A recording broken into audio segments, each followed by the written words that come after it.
the show. I'm Manny. I'm Terrence. And here are the goods. After 2 freaking weeks, because we're taking our sweet time, what's the deal, T? Life. Life is the deal. And kids, car accidents, what else?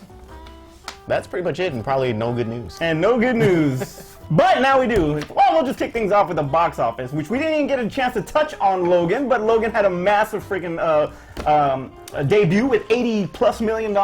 Okay. The box office, freaking amazing. Really thought that it was actually going to give Kong a run for its money, but this past box office, Kong just completely demolished, and overachieved, I think. I think it did too. But I think people were ready, one, because it already had we already knew it was going to tie into Godzilla, so they wanted to know how that was going to happen. And like I said in my review, it was the first time we got a pure action movie for Kong. Normally it's always been like a drama with a little bit of the gorilla at the end. Yeah. And we got to sit through and endure all the character stuff, and then we finally get to Kong. This one, it was basically Kong destroying crap all the freaking movie. If you guys haven't gotten a chance to watch the Terrence's Kong review, it's on our site. Please check it out. It's non-spoiler, so it's, for those of you that haven't seen it, you know, you're all right. I haven't seen it, so.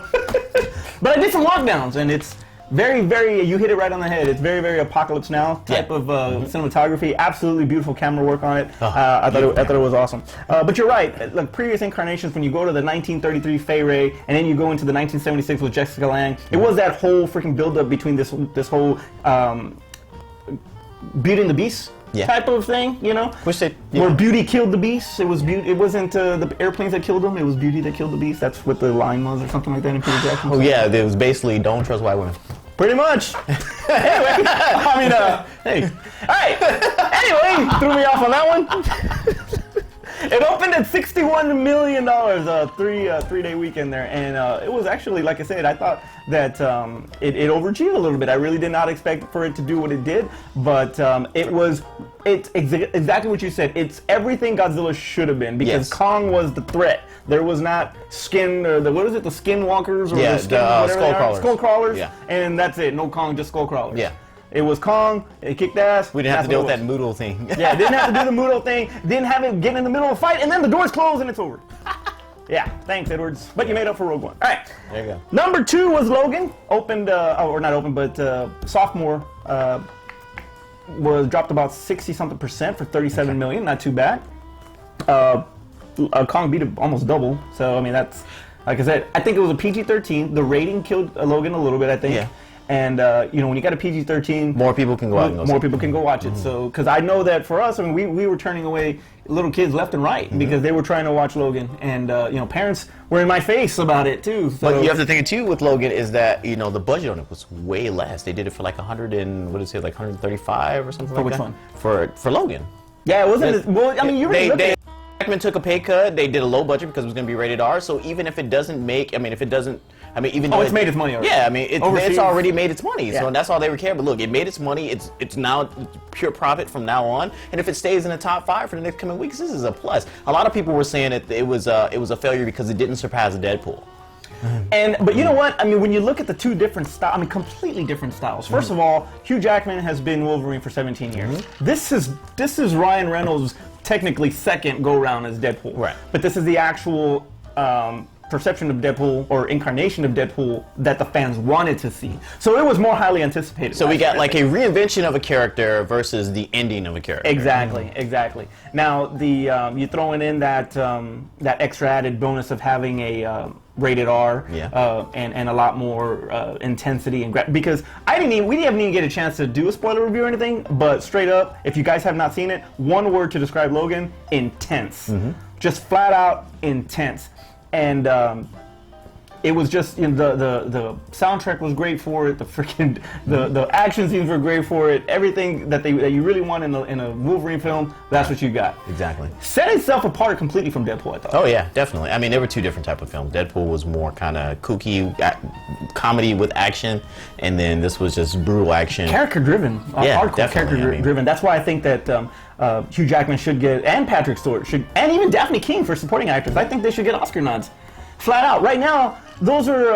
I mean, Suicide Squad won an actor. Won an Oscar, exactly. Why not? And thank you to Mr. Hugh Jackman for actually being the very first person to comment on one of our tweets regarding his performance in a possible Oscar nomination. So that was pretty cool to have him be the first one to comment. So now when he wins an Oscar, you can say... That's right, I called it. That's what we did it. Absolutely. But yeah, reminded me a lot of Kill Bill. Yeah. Reminded me a lot of both Kill Bills put together. Kill Bill 1 and 2, if you really think about it. Or actually, the Wolverine was Kill Bill 1. Wolverine and Logan was Kill Bill 2. So, and they didn't quite mesh up the same. If you really think about it, yeah, it really does. If you really think about it, it really does. Anyway, so number 3 was Get Out with 21 million. Haven't seen. My blackness is on the line your here. blackness is not even seen. But oh well. Must be those because there's a white woman in it. There you go. Tong and a dude and Get Out. Telling y'all. So anyway. So doing really well for Jordan Peele, man. Doing real well. Being the first African American to have $100 million film debut. That's his very first movie. Wow. And it did over 100 million. Wait, so who directed Keanu? I'm not too sure. I don't remember. But it wasn't. I know they wrote it. It wasn't him. They wrote it, but he didn't direct it. He directed. This is his very first one.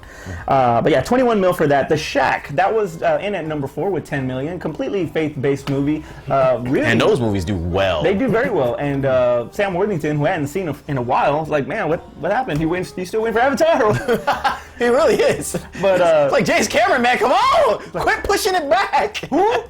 His name is James Cameron, the bravest pioneer. No budget too steep, no sea too deep. Who's that? It's him, James Cameron. So 10 million on that. Lego Batman rounded out the top 5 with 7.8 million. Still hilarious movie. Y'all, if y'all haven't seen it, go check out Lego Batman. Now that's going to have some tough competition because the month of March is loaded. I mean, you start out with Logan, then you go into Kong, and now coming up is Beauty and the Beast. Live action Disney Beauty and the Beast, which right now is breaking records as the highest grossing pre-sales for, I guess, for Disney in an animated or not animated. Oh, for animated. I was about to say. I thought Rogue One family had that. with 120, 100. I mean, not Rogue One. Episode 7. 140 million. Wow. 140 million for That's that pretty one. Force Awakens, I think it was like 101. I'm not too sure, but anyway. Really? Wow. Yeah, it beat Dory because Dory actually had the record, I guess, for family film. Okay. And it was $140 million. Now, I already know that this is going to be a freaking blockbuster. Royally, it's going to be a blockbuster. What I'm curious about is how the controversy on it is going to affect it at the box office. Now, for y'all that don't know, there is a controversy concerning Beauty and the Beast because there is an openly gay character, Le Fou, I think his name is, played by Josh Gad. And there's the director, what's his name? What's the director's name? Oh my goodness, I forgot the director's name. Put it up! There it is. Yeah, him. All right. Anyway, stated that there is a gay moment between Josh Gad and Luke Evans's Gaston. All right, thank you. I will say this, Disney, I'm glad that you made him a gay character so we can get off this whole shipping Bucky and Captain America in a Disney movie out there. Please, put a gay character in another movie. I'm happy with it. So everybody that's complaining about it, think about what you could have. You could be having Steve Rogers and Bucky together as a couple. I'll take my photo as gay. Yeah, I'll take him as being gay. And plus, who else is going to hang around with Gaston all day? I mean, Belle didn't want to do it. So, I mean, if Belle's not going to be there, it's going to be his manservant. All right. Somebody needs to give him attention. This is a risk for Disney, but I think it's a risk that it's gonna pay off. I think, in all honesty, I think it's great. I think it's like you said, not necessarily in that context because you're being a wiener about it. But hey, I don't want to see my Captain America and Bucky together. Well, regardless, I think it's commendable for Disney to actually think outside the box and do this. I mean, it adds diversity for them. That's what they've been preaching, exactly why I say that. And it's a good way. I mean, it's not something that everybody really should be free. I mean, it's a really small character. I mean, God. I mean, get over it, guys. In Alabama, there are movie theaters that have said no, that they're not going to play it. Russia has said no, they're not going to play it. Oh, because Russia don't like gays already. Yeah, well, I know. But regardless, I mean, it's gotten a lot of controversy with that. Now, Collider reports that faith-driven consumers, a special interest group that claim that 41 million people out of their little groups there, 95% of the 41 million will not see this movie because of this gay moment. And you know what this is going to say? Bye. Count this real quick. Because it's not going to affect their box office. It's not going to affect their box office at all. It's going to be families taking their kids to see this movie. Yes, there are going to be some people who are going to be outwardly and uncomfortable. Yeah, I mean, or it's gonna come off as such a funny moment. This is not gonna be. He's not gonna be flaming. He's just gonna. Well, maybe. I mean, if you've seen Beauty and the Beast, he might be. But it's gonna be something that's gonna be fun and it's gonna be playful. I mean, it's a kids' film to begin with. Yeah, just take it easy, man. It's gonna be playful. Parents are still gonna take them because everybody wants to see how this is gonna turn out in a live-action film. So, I mean, you multiply 2 parents plus 2 plus 3 kids. I mean, they're not gonna be hurting for money. So if people want to be upset about it, that's fine. If they don't want to go see the movie, that's fine. That's what your right is to do, to protest. And if you don't like something, don't go see it. I mean, that's it. Change channel. Exactly. And if enough people don't go see it, they'll never do it again. That's how you make something change. You vote with your wallet. True. Well, it's got bestiality too, but I don't think that's getting. Nobody complains about the bestiality in it. Where's man. Peter? Peter, what's wrong with you? Where are you at? Exactly. Anyway, he's been locked up in a castle. Where's Peter in this?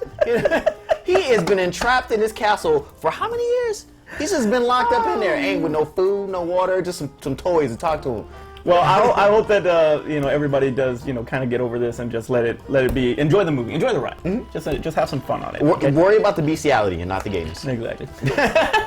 So in comic news, we have final casting. Now we have been waiting for Deadpool to announce, Deadpool 2 to announce who's going to play Cable. Right. So you got everybody from Kyle Chandler to your favorite Mel Gibson. To Mel Gibson, Stephen Lang.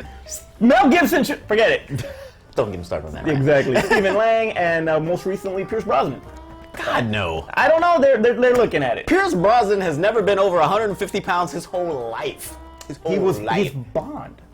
His whole life. Anyway, he was underweight for James Bond. Well, they're already starting to film this year, and for those of you that seen Logan, you've already seen the teaser for Deadpool 2. That's absolutely freaking hilarious. Yes, I thought it was absolutely. Funny. One thing I didn't get though, it's a Fox property.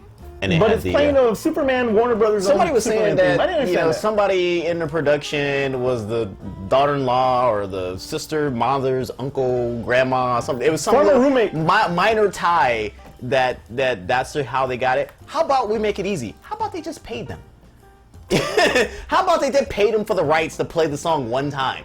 Easy, done and over with. and give it to Henry Cavill, please. Thanks. All right. So Cable has not been casted yet. Right. They're going to start filming, but they did announce, and Ryan Reynolds put a cryptic tweet on who was playing it with a bunch of dominoes, and it spelled out actress Zazie Beetz. I don't know how she is. I've seen pictures of her, and she is just not what I thought Domino was. And obviously Domino was a fictional character in the comic book, and obviously people can't look exactly like the comic book, but I was just expecting somebody that well tell me who would you have thought, because I mean there were rumors of Kerry Washington. I would have gone with maybe Ruby Rose from Triple X.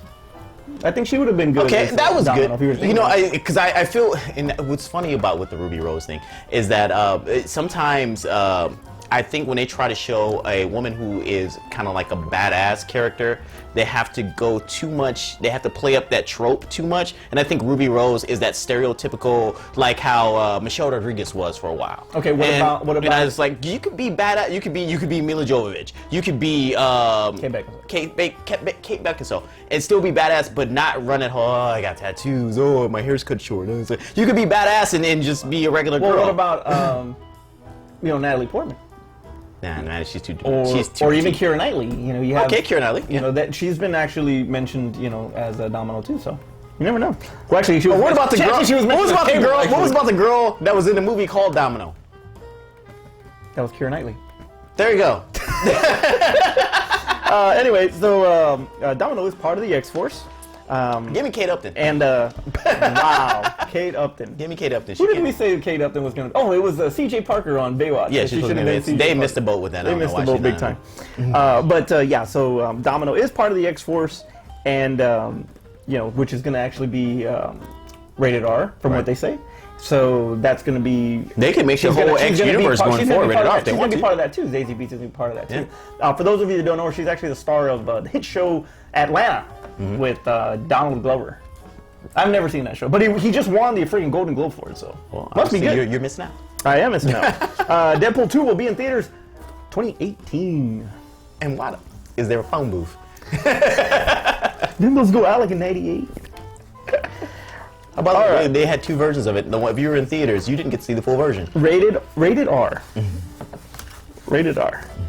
Not the song from Ross Tresvant. Remember that song? He did a song called Rated R? Yeah, from House Party 2. I thought that was the album. I thought the album was just called Rated R. That was Stone Cold Gentleman. I'm a Stone Cold. God, I'm old. All right. Yeah, definitely. Speaking of, get this, guys. So I bought the new album by Belle Biv DeVoe.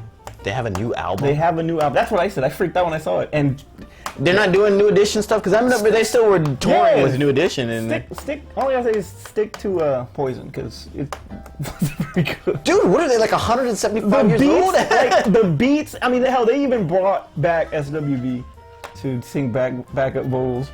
And look, they're after. Can't you give me some like a rapper or somebody that's like new? No, they're after collaboration from the new people. Because the new people, they gotta pay. They gotta pay them people. No, what they're doing is like they have an older audience that they're trying to stick with. It was like they're not basically they're not going through a whole bunch of marketing and production and look, they want to make sure they got about 10-15 CDs, because they still selling CDs, 10-15 CDs to sell to people. I bought one. It wasn't very good, man. I was so disappointed. To sell to their audience. And I love Belle Biv DeVoe. And that's how they make their money. Oh well. Anyway, and then they'll get back. They'll make another New Edition reunion, and they'll make another album, which you'll buy too, and that'll be it. That's how they stay afloat. So I actually went to the New Edition's concert. They could do the Poison remix in a little bit. And they were singing and everything, and Bobby Brown sat down because he was tired. Hey, what was it? Bobby Brown was on. We're completely off subject. I think he was on the Tonight Show. Yeah, we were all totally off subject. He was on the Tonight Show, and he did My Prerogative, and he even said after he got done, he was like, "How was that?" And he was like, "Oh yeah, it was good." He was like, "No, it's shit." He's like, "I sounded horrible," and I was like, "Dude, calm down." Yeah. Oh yeah. Well, speaking of horrible, DC lately, with the exception of being an owner of an Oscar winner in the Suicide Squad. Now they have, with the success of Logan and the success of Deadpool, now they're really considering going rated R. With Logan opening at 88 and 88 million, Deadpool opening at probably, I think, 150 million, on its way to 700 plus. Yeah, Jesus. Jesus, he did beat Jesus. Targeting, yeah, he did beat Jesus, actually. They're targeting Suicide Squad with Mel Gibson as director, as a rated R. Which I think Mel Gibson would be up for, yeah. Definitely, I think that he would to give him a rated R? Yeah, exactly. Give him a rated R. He'd be down for that. And now there's possibility that Gotham City Sirens with David Ayers might turn into a rated R. Oh my God, we're gonna get Topless Hardy. We're gonna get Topless Hardy. Maybe. Or Megan Fox, because she might be Poison Ivy. My dreams will come true. Now they've just handless, topless Megan. Oh man, go get a cucumber. All right. Cucumber thing. It's still in my head. We'll talk about it in a minute. All right. So now they did release BVS. They released BVS as rated R on Blu-ray. I didn't think it did much of it. It actually helped it as from the extended cut helped it from a story standpoint, I guess, but not. It didn't add anything new that would warrant a freaking rated R. No, it's kind of like the rated R version of the Avengers.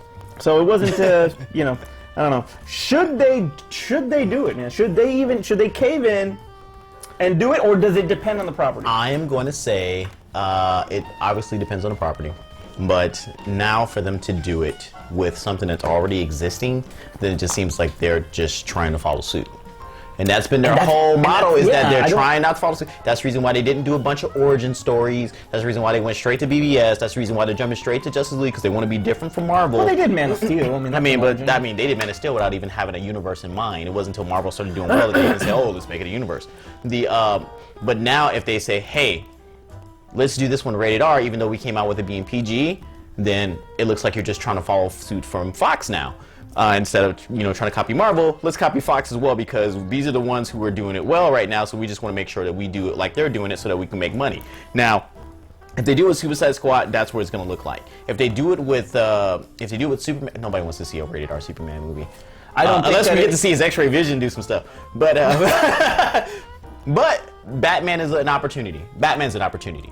One, because they have not established his well, they did kind of. He's a killing Batman, but if they haven't established him as a PG-13 character as of yet, and to have his first solo movie come out and make it rated R, then they establish him as a rated R, as a darker universe, and we know what we can get into, as opposed to saying he's tame, and now we're just gonna beef it up a little bit just because we want it to be rated R. You can't do it with anything else, even though Suicide Squad, like you said before, should have been rated R.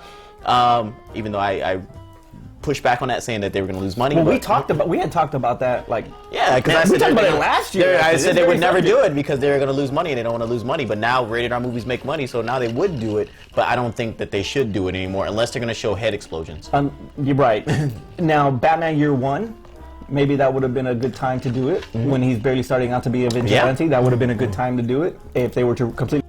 With dirty, gritty criminals. You can't do that now. Yeah. You can't do that now. It's funny. He killed people, so you can make it rated R because Batman kills people in his universe. It's funny because I actually threw a poll out there. No, not that one. Not that one.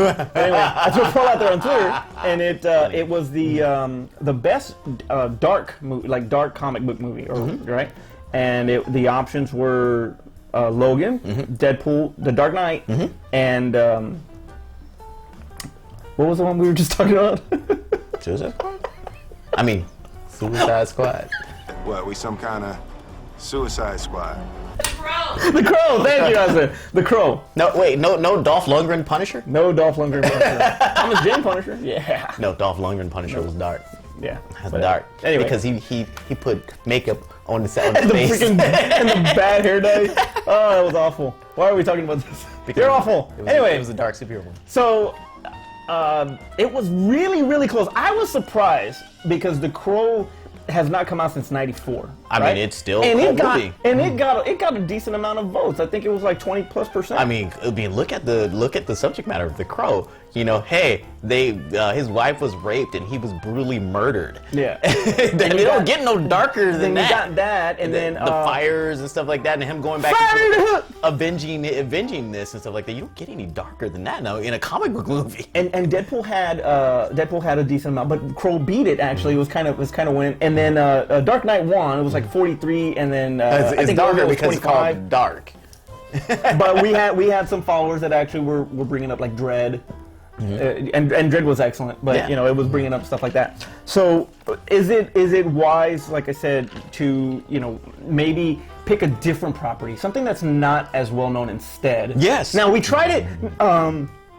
Fox Disney was drowning in X-Men, so they had to do something different. But Disney did something new by breaking out the Guardians of the Galaxy. That was brand new. Nobody really heard of it. Because nobody was a Guardian. I mean, it was out there. I'm pretty sure it had a following, but it wasn't nothing that was really. It didn't even have a following. They canceled that Guardians of the Galaxy comic book a long time ago. So now, is it better to make an existing one rated R or something different as rated R? I mean, I would say something different. I mean, because if we were talking about DC, you have stuff like Lobo, which is basically DC's Wolverine. Yeah. I mean, looking at Fox, they can do X-Force, so that way they don't have to worry about, you know, changing the tone of X-Men, because X-Force is a completely different team. When we look at Marvel, I mean, unless they want to do something like that's already existing. Unless they do a new Hulk movie and make that rated R. No, I don't think Hulk would really work on that, but.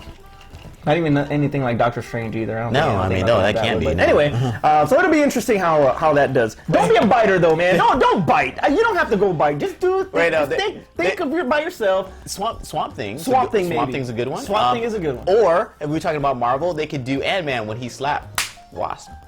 Okay. That's a thing. That's a thing I am not making up. Whoa. Staying on subject with domestic DC, violence in Marvel. Sticking with DC, you mentioned Man of Steel, right? Uh-huh. So now Man of Steel 2 is looking at Matthew Vaughn, who directed Kick-Ass, and who brought life back to X-Men universe by doing X-Men First Class. I think it'd be great for him to take over. Absolutely, and the tone of First Class fits Man of Steel 2.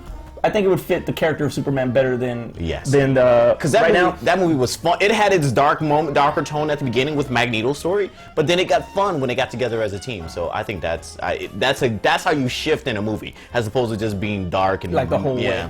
Because then it doesn't really change anything. It really doesn't do anything for the story itself. Exactly. George Miller is one, coming off of 7 Oscars for Mad Max. I would pick him to do a Batman movie. I would That not would be pick good him. because he could make it. Ooh, I would not like pick him that. to do a Man of Steel. No, J.J. Abrams also. He can do Man of Steel maybe. I feel like J.J. Abrams. It would be Superman Returns. You think so? I think it would be Bryan Singer's Superman Returns. And I bet you people would eat it up now, even though it didn't get the credit it got when it came out. Because I think now people didn't want to see a Christopher Reeve style Superman when Superman Returns came out, because that's what Bryan Singer gave us. But I think now they want to see a Christopher Reeve type Superman. I think it would do better now. Yeah, because they've already seen. We've seen, like, you look at Man we've of seen Steel. dark moody Superman. We want Right. to see Christopher Reeve Superman. And it was like way too much. Like his Yeah. fight with Zod in the first Man of Steel was like we way want to too see much. Christopher Reeve with now technology. Yeah, exactly. But we can actually bring it back. Now they're trying some new things out by getting guys like Vaughn involved and stuff like that. They got Matt Reeves. All your name has to be is Matt to get in DC. There you go. They got Matt Reeves doing Batman, and he did Planet of the Apes, so he's that's a good spot. I think that he would be a good fit to do the Batman. Got to see how it works out because people have been dropping off this thing. Who or is that the right move as far as getting somebody like Vaughn, or do you think it needs to be somebody else? Who would you give this to in all honesty? Who would you really give Man of Steel to? And what do you want to see out of it besides Christopher Reeve? To be honest, I have no idea who to give this to.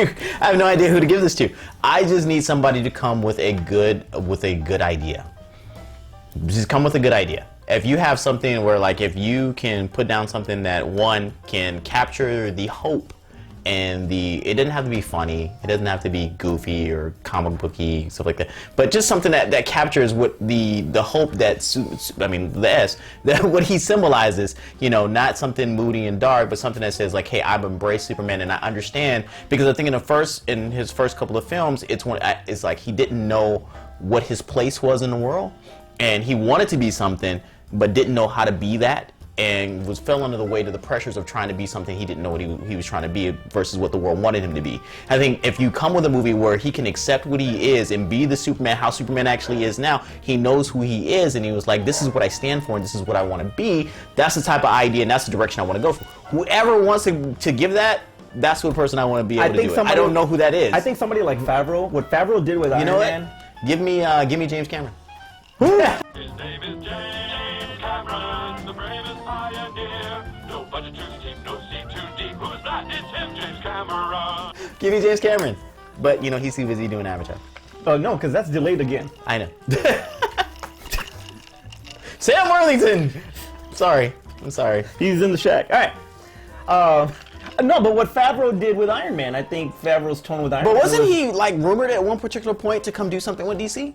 I'm not too sure, but I don't think that after doing Iron Man and 2 and then executive producing Avengers, I don't think he'd leave that. I really don't. But we'll have to wait and see. Either way, I think as of right now, I think that that Matthew Vaughn is a good pick. No, so good. We'll see what happens. That's really with good. Oh boy, remakes. I don't like remakes too much, and I'm okay with remakes. We do I still have we the have original. a top 5 out there somewhere about the top 5 remakes. Dread, my favorite of all time. This remake I don't want to make. I don't want to happen. Collider reports that Fox is bringing back The Fly. That's funny. Now, recently when we did our we had our little series as far as Halloween, and we had We did the You Don't we Hate. did the You Don't Hate for The Fly 2. So you got to be up for The Fly 3. Well, we were talking about We're not because gonna get the sequel Fly. there was a rumor called Flies. Forget it. What fly is this? This can't be Brundle fly. Everybody flies died, right?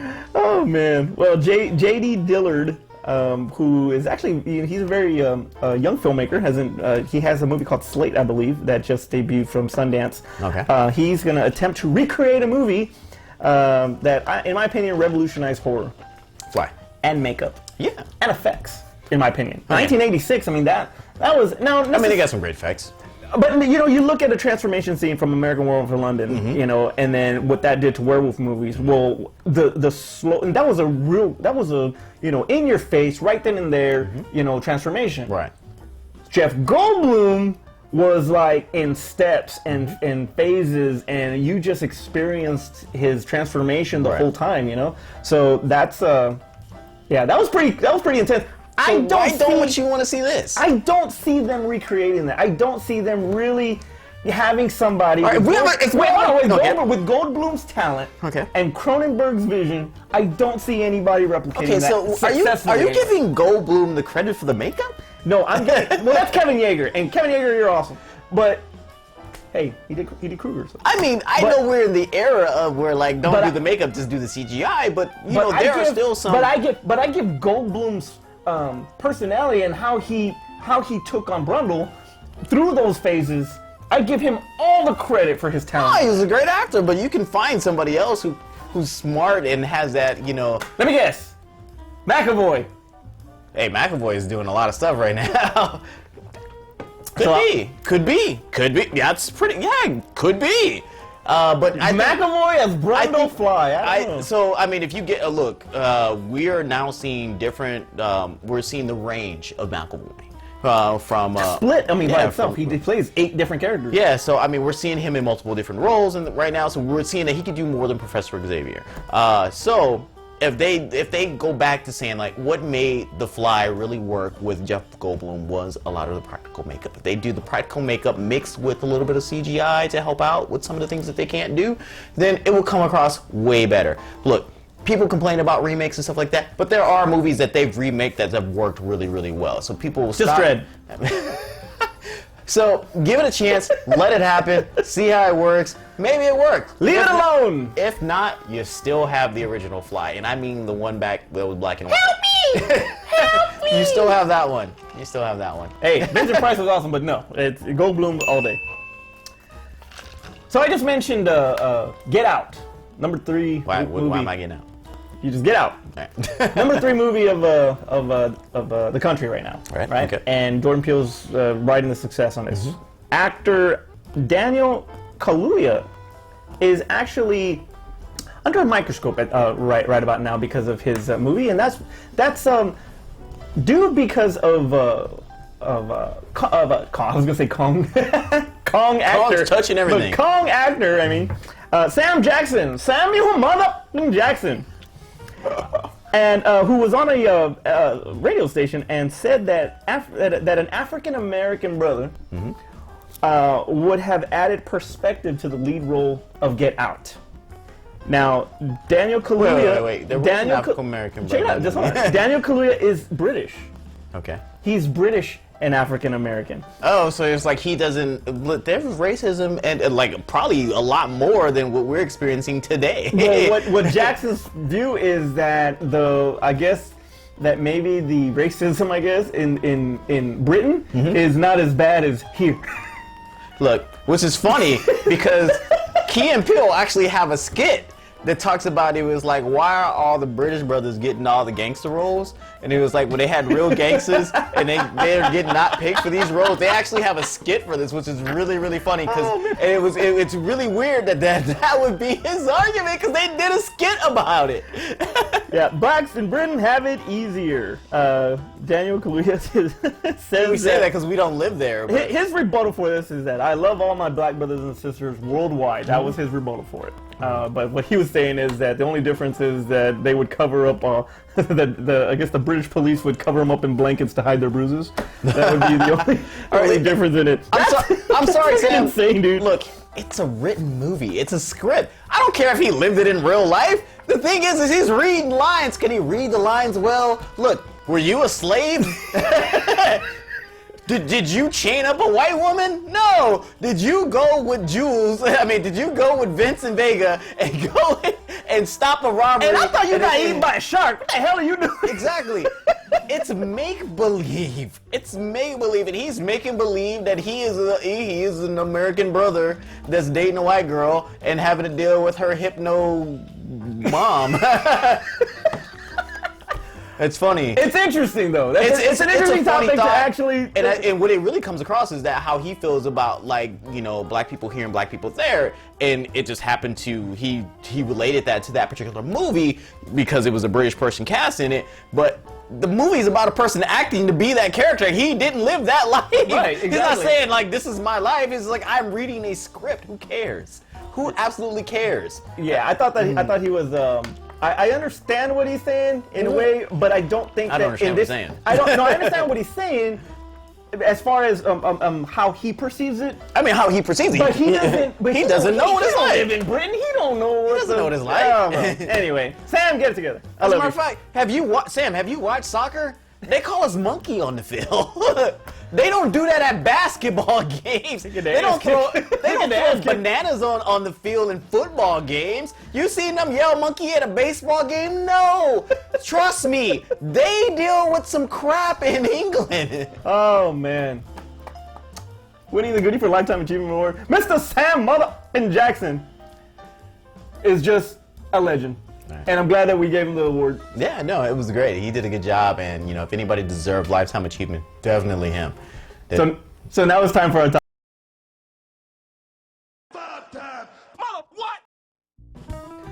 And we're back off Flash. No substance. So speaking of Kong wieners and cucumbers, oh man, Sam Jackson has been in a freaking crap load of movies. You thought I stole that? I told you this motherfucker was klepto. Motherfucker. All kinds of motherfuckers. Motherfuckers. You motherfucker. These motherfuckers don't do shit, motherfucker. This Okay, and freaking commercials and voice work. As a matter of fact, I have this damn credit card, to be honest. And he's got Capital One. Kong's cucumber. He's been everywhere. Yes. So Terrence, go first. All right. So before I do my top 5, Sam Jackson. No, I'll just leave it. Middle name, mother. I'll just leave it as is. All right. So Sam Jackson's been in a lot of stuff as lead characters and roles and stuff like that, and as bit players, which actually make a big impact in movies that he's in. I think his bit play actually is better than his lead. Sometimes because he gets to make an impact in that one moment, and then that's it. It's gone. It's just one like moment. One mother, and then yeah, exactly. Next scene. It's one moment. One moment, and all right. So my top 5 may include some of those bit players. All right, so. Oh, I thought you could say some of those Yeah, it's gonna include some of those too. All right, Number 5. Number 5. There you go. It's a great show today. Hey, it's a great show today. That's why we take 2 weeks off all the time. Yeah. All right. Rust. Number 5. Unbreakable. Unbreakable. It's Mr. Glass. Mr. Glass. Mr. Glass. And it's one of those things with Unbreakable. One, because if you can get past that damn Gumby hairstyle that he had. Oh, T. The buckwheat hairstyle. You get to realize that. Damn you, Eddie! Because it was his hair was leaning to the side. I mean, did you watch the movie? His hair was leaning to the side. Anyway, so just his character itself was like, it made a great twist in that movie. He sold it as somebody that's trying to guide somebody in becoming a superhero because it is a comic book movie. But also too, when you find out his intentions, he sold it as like, oh, kind of like the mustache twirling villain. But I really love that movie, even if people don't really like the end because it was kind of like it was kind of a letdown to go through all of that and just like, oh, he called the cops. But Samuel Jackson did a great job. Bruce Willis did a great job in that movie. Just the ending was written poorly. I think he did a great job as that particular character, and I love that they even touched on it in Split. That maybe we might be able to get to see him again. Right. All right. So Number 4. Number 4. I was gonna say every black man's dream, but at least my dream. Cucumbers. Black Snake Moan. You're right. Forget it. I'll leave that one alone. My dream is to own Christina Ricci. And have her chained up. Have her chained up and have her be a nymphomaniac. That's my dream. Look, once again, another Samuel L. Jackson hairstyle. This time he had to do the balding, but you know what? And a tank top and a old dirty tank top. Old dirty tank He top. sold me as an old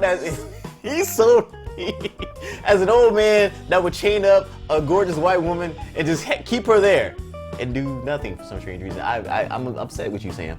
I'm upset with you. She was a nympho, man. Come on. But it's a great movie. I really like it. I'm surprised. Didn't have cucumbers. They didn't do a Black Snow. Look, as much movies as they turn around and make straight to DVD, or not DVD, but straight to video sequels to, where's my Black Snake Moan 2? Where's my Black Snake Moan 2? How many nymphomaniac white women do you want to have chained up? Decatur? Forget it. Don't answer that. The girl from Baywatch. Oh, man. What's her name? Alexandria Daddario. There you go. Daddario and Upton. Black Snake Moan and Black Snake Moan 2. 2 and 3. 2 and 3. Well, in their case, 4 and 6. Totally off subject. Number 3. This is why we can't do a serious show. Number 3. Pulp Fiction. Pulp Fiction at 3? What the hell is wrong with you, Batman at 5? Are you serious? You can't put Pulp Fiction... Never mind, because you don't know my number 2 and my number 1 All is. right, I got a 1 for Pulp you. Fiction's at number 3. I got a 1 for you. Yeah, I know, right? Jules. And his quotable scripture lines, which I guess scripture would be quotable if anybody has said it, but it's even more quotable when Sam Jackson says it. Because there's motherfuckers in it. There is. There is, there absolutely is. But his character was cool, his character was calm, his character was over the top when it needed to be over the top, and his character didn't die. And that's all I care about in a movie about a black person, is that did you make it through the film.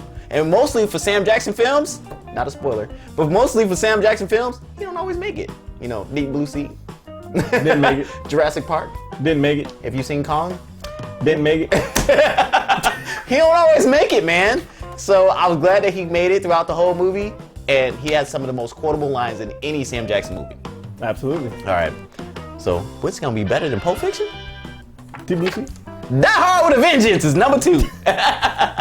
That's a good number 2. That's a great number 2, man. Come on, that movie, and that's when you really got to see who Sam Jackson was as an actor. Period. Because like I said, he played so many bit parts, so many small little cameos in movies and stuff like that. From Men's Society, one of my favorite ones. Juice. And Juice. But he played so many small parts and characters, stuff like that. I think Die Hard with a Vengeance was kind of like where we really got to see him take control of a screen in a movie and playing off Bruce Willis again. More or less, they were on screen together this time. This was their heat moment. Yes, it was. This was their heat moment. So, and I love that movie. I don't know why those characters didn't transition into a sequel with Die Hard, because after that, we got a bunch of crap Die Hard movies. If they had done to Live Free and Die Hard. and you are wrong. Okay. Because that is not a good movie. But Die Hard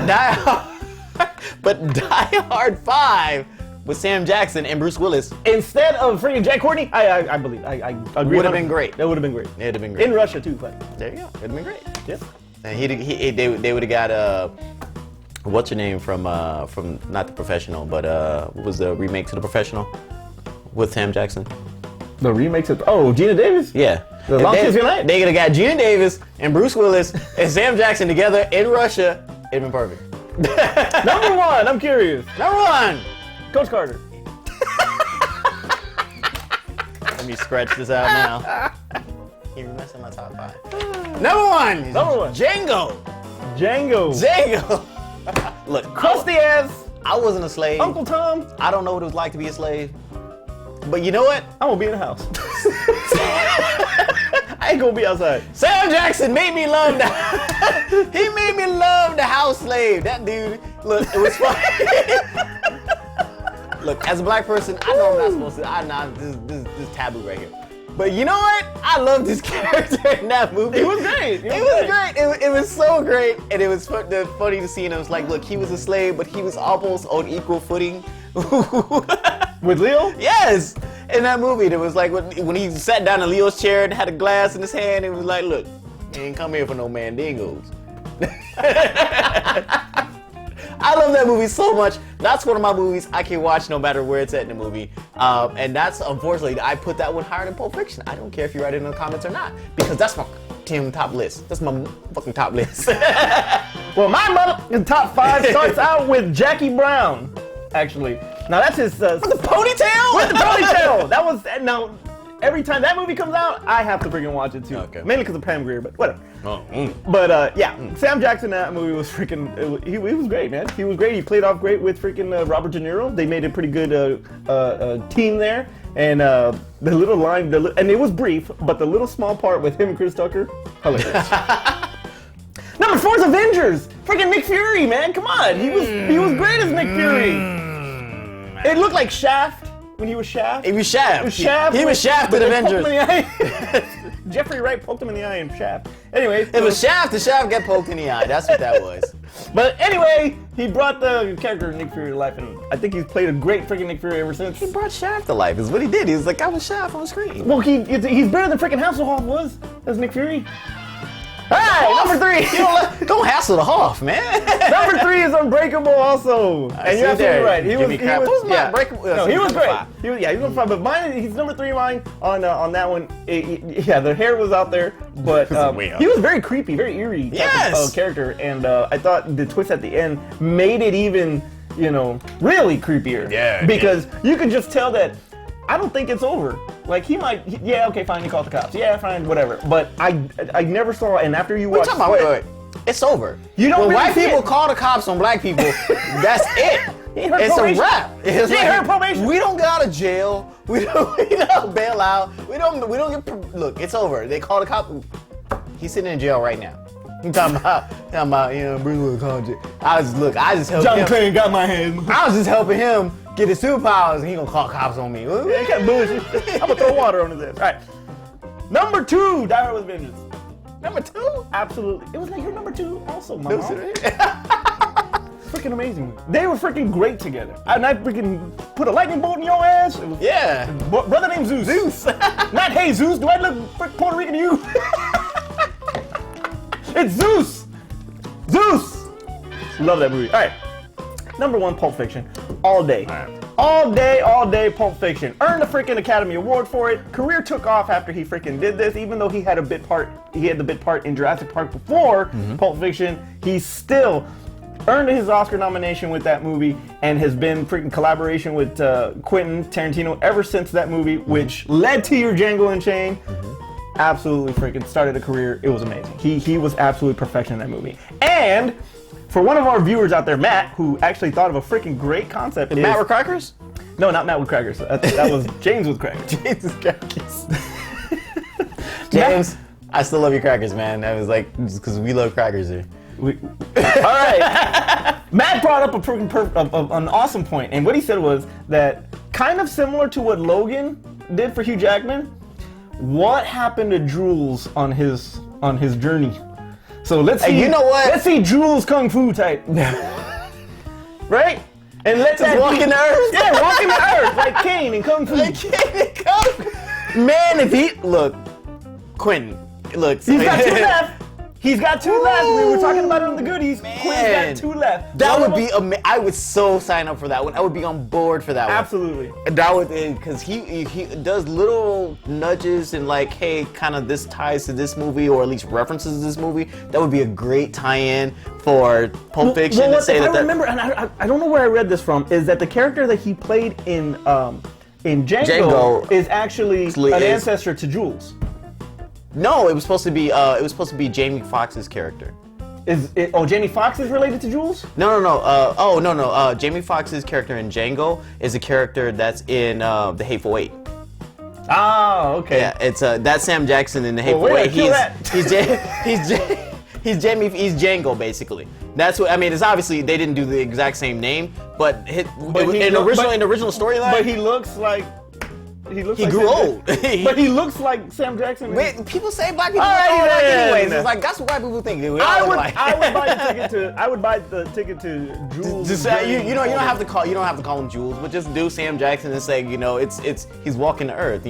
He's on a pilgrimage, and he comes across, he gets into things, and he was yeah, and he has a wallet with bad motherfucker on it. Great! Alright. Quentin, man, I know you don't watch the show. You should watch the show, Quentin. But if you watch the show, if you were just like flipping through YouTube and you saw I don't know what my 10th movie should be, man. I don't even know what my 9th movie should be. Should it be a comic book movie? It's Jules! Jules! Thanks, Matt. A guy named Matt. Plus, Sam Jackson's in everything anyway. That's right, he is. He's in this cue card. Forget it. Honorable mention. Honorable mentions. My honorable mentions. Because I said, and I love this movie to this day. Mid Society is Tat. Tat. You owe me money, Tat. You owe me money, mother. No, I know what he do. Oh man, as the Robert coming to America. Hold up. And as the potentially dead, but not really confirmed dead, in Jurassic Park. Or Mace. Or Mace. Because in Jurassic Park, they just showed you a black arm. So they're saying that they only hired one black person at Jurassic Park? Is that what they're trying to say? They only hired one black person at Jurassic Park? He was the only brother there. At that time, yeah. Well, how did they get... They ain't got no ground. They got grounds people there that was feeding animals and stuff like that. Maybe it was their arm. On the ground, all right. Maybe it was their arm. Nobody died once they said, "Oh, that's Sam Jackson arm." They just no, this is a black arm. That's all it was. It was a black arm. Jackson. It says It bad. said on it. Bad motherfuckers tattooed right here. All right. The Great White Hype. His impersonation of Don King. Love that movie. Great. It was only in America. All right. And then my last one is because I hope they burn in hell. Time to Kill. I got. I hope they die. I hope they burn. I got Time to Kill. I got Jungle Fever. Winter Soldier, obviously, all day. That's your favorite freaking comic book movie of all time. Why Winter Soldier? Captain America, Winter Soldier. I mean, but that movie was more about... Anyway.